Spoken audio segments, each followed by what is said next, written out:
Bonjour, donc nous on est à l'Industrie aujourd'hui, on est une structure qui accueille des 18-30 ans sur des métiers de l'industrie. On a 300 apprenants et on va monter presque à 400 bientôt. L'Industrie, c'est 4 jours et demi de technique et une demi-journée de développement des compétences comportementales, de ce qu'on appelle sport, culture, engagement citoyen. Et c'est dans ce cadre-là qu'on a fait appel à Dilemme. Moi, mon rôle, très concrètement, c'est de pouvoir accompagner les apprenants qui suivent des formations sur le plan vraiment social, personnel, les aider à lever les freins qui peuvent se présenter à eux et venir peut-être stopper leur formation ou les mettre dans certaines difficultés au niveau de leur avancée professionnelle. C'est aussi la raison pour laquelle on a fait appel à l'association Crésus et notamment au programme Dilemme. C'est pour permettre d'accompagner sur un format beaucoup plus collectif les apprenants. Alors, certains rencontrent des difficultés au niveau de la gestion budgétaire, mais il y a aussi tout cet aspect accès aux droits, information, sensibilisation. On a voulu tester Dilemme notamment parce que l'idée du jeu nous intéressait beaucoup.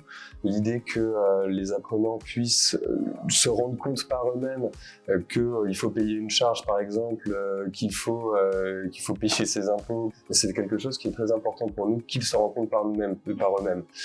On avait essayé de le faire de manière un peu plus théorique ou avec des activités, mais ça passait pas de la même manière parce que ça restait du cours très descendant, qui du coup était perçu comme c'est encore les adultes. Alors c'est des adultes qu'on a, mais c'est encore les personnes qui vont venir nous dire quoi faire, comment faire, et on n'avait pas ce réel engagement des apprenants.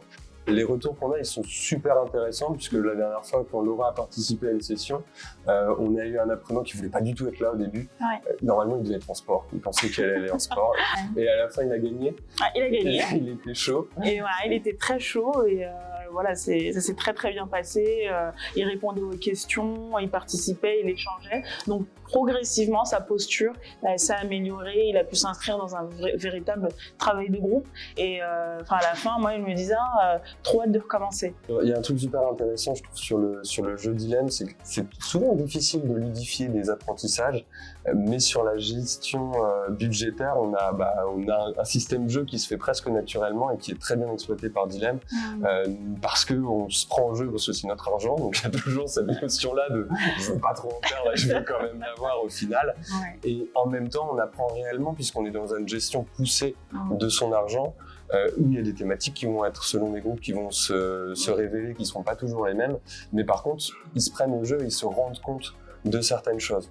Donc je trouve qu'on a vraiment cette ludification réussie et nous des retours qu'on a eu des apprenants, ils sont excellents.